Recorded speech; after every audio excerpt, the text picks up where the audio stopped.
રાજકોટમાં જસદણ જંગવડ રોડ પર કપાસ પલળ્યો છે। કમોસમી વરસાદના કારણે કપાસ પલળી ગયો છે। જીનિંગ ફેક્ટરીમાં કપાસ પલળ્યો છે। કપાસનો જથ્થો અચાનક જ પાણીના પ્રવાહમાં તણાઈ ગયો, પલળી ગયો। ખેડૂતોને વેપારીઓને મોટું નુકસાન પણ થયું છે। કપાસને બચાવવા માટે ભારે જહેમત ઉઠાવવામાં આવી હતી। જીનિંગ ફેક્ટરીમાં આ કપાસ પલળ્યો છે। કમોસમી વરસાદના કારણે આ કપાસ પલળી ગયો છે। ખેડૂતોને વેપારીઓને વ્યાપક નુકસાન પણ થયું છે।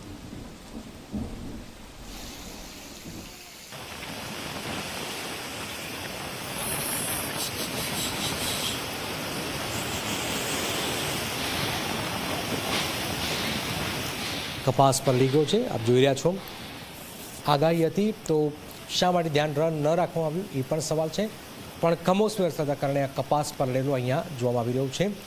જસદણ જંગવડ રોડ પર આ કપાસ પલળવાની ઘટના હાલમાં સામે છે। જીનિંગ મિલની આ ઘટના છે, જ્યાં અચાનક જ પાણીના પ્રવાહમાં આ કપાસ પલળી જાય છે।